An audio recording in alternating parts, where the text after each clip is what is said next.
All right. Now, you might think that the welcome flow is kind of a funny little training, but to be honest, most people don't take their welcome flow seriously enough. And the reason I say that is your welcome, there are a few automations that are absolutely critical just because their engagement is so high and the number of people that see them is so high. Your welcome flow is one of them. Your abandoned cart or like abandoned schedule sequences are another one, where these ones you should be watching with an eagle eye and really take the time to optimize these ones. So your email, part of the reason why your welcome flow is so important is, typically speaking, the first couple of emails in your welcome flow are hands down the most engaged with emails. Out of all of the emails you'll send, like the first three are the most critical. And it's because people are new to the list. It's still, when they see an email in their inbox from you, it's still new. They haven't tuned you out yet. And so I really spent a lot of time optimizing this and figuring out what content should go out, and then two, what psychological triggers do we want to hit, and all of this extra stuff. And so this is the welcome flow that I've used across multiple clients. And one, it's awesome because it really enhances the customer experience. Two, we make sales from this. In fact, one of my clients is making almost $44,000 in new revenue every month from the very first email in his welcome flow. I mean, and it's on autopilot, right? He's just making that money month over month over month. I mean, that'd be game changing for most businesses.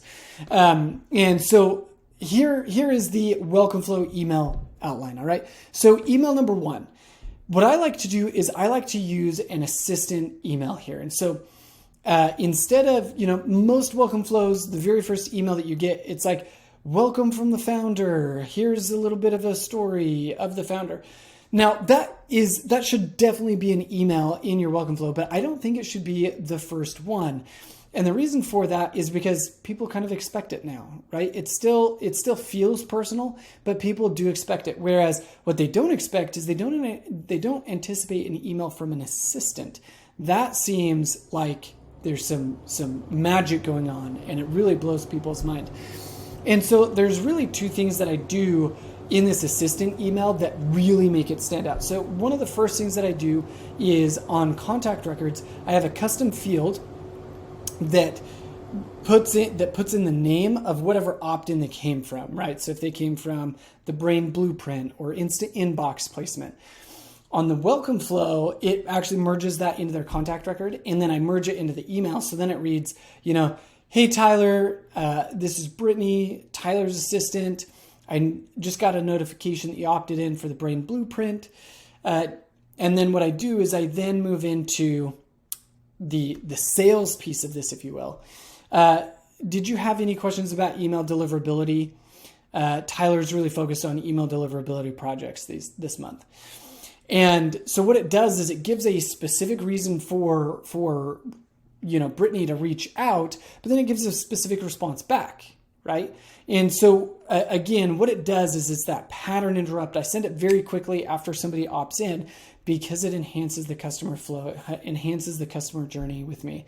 And then you get really good responses, right? So email number one, email from the assistant. Number two gets sent the next day, which is then the introduction. So many leads on the list, they don't know who you are, right? You might have people who have been on your list for a year, 2 years, 3 years. They kind of know who you are. They know what you do. But then you have the majority of the list that is actually brand new to the list. They don't know you. They don't have that same relationship with you. And so you do want to send that introduction email, explain who you are, what you do, why you do it, how you can help them, all of those types of things, right? So email number two is that introduction. Now, email number three is connecting on a secondary channel. So what you want to do here is you want to figure out what channel your audience uses on a regular basis that has DMing capabilities. And there's a twofold reason for that, but really the big reason why you want to make sure that you're connecting with almost everybody on a secondary channel is, one, let's say that your open rate is 25%. that means that 75% of your audience still isn't seeing your content, or they're ignoring your content. And so if you've connected with them on Facebook, Instagram, LinkedIn, Twitter, like any one number of those, there's a chance, you have an increased chance to still get your content in front of their eyeballs, right? And so there's that reason. The other reason, it's kind of for the same reason though, is if they unsubscribe, right? Once they unsubscribe, email's done, right? It doesn't matter how many emails you start sending them. They're not going to get them through your platform, or at least they shouldn't be getting them through your platform.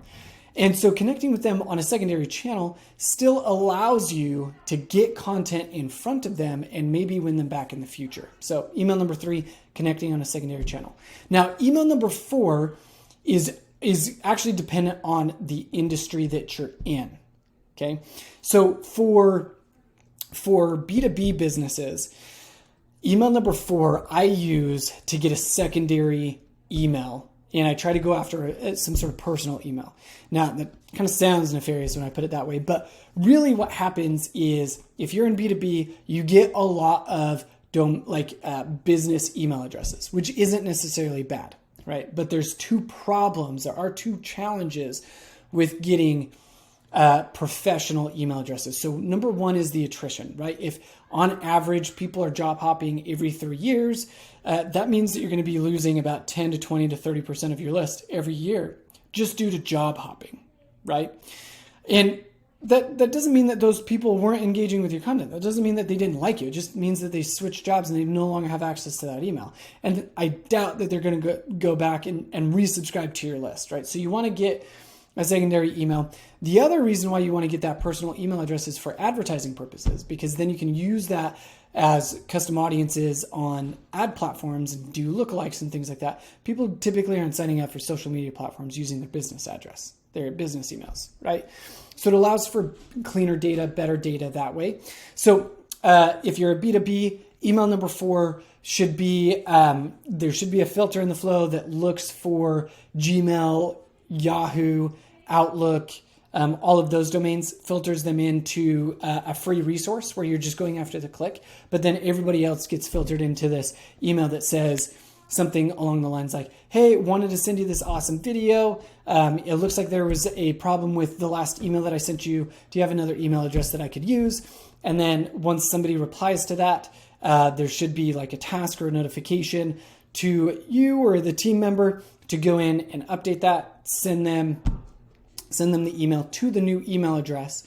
And then that way you get that personal email address. You'll see your list attrition come down. And then even as people, go through job changes, your emails are still in front of them. Now for e-commerce companies, what I like to do for email number 4 is go after a phone number if I don't already have a phone number. And you can do that in B2B too, but I found that phone numbers are a bit harder to get in B2B. E-commerce, they're a little easier to get, but they're also super valuable for e-commerce.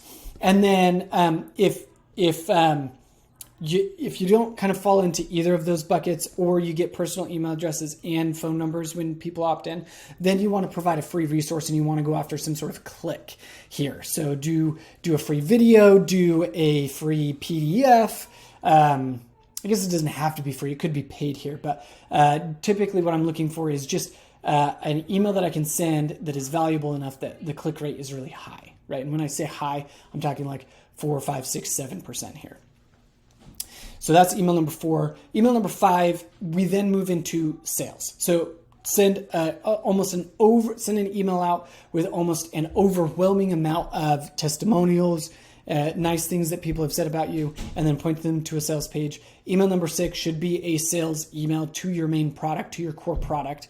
And if they can buy it online, should go directly to the sales page. If they need to schedule a call, should direct them to a calendar there. And then email number 7 is a personal email from the CEO that's asking for a reply. And it's basically, hey, saw that you joined the list a couple of days ago. Hopefully everything's been awesome. Just wanted to connect with you and see how your experience with us has been so far. And then get those replies. If you're a small enough team, you could send those replies straight to the CEO, but typically you'll send that to some sort of marketing manager in the CRM system so that they can handle those replies.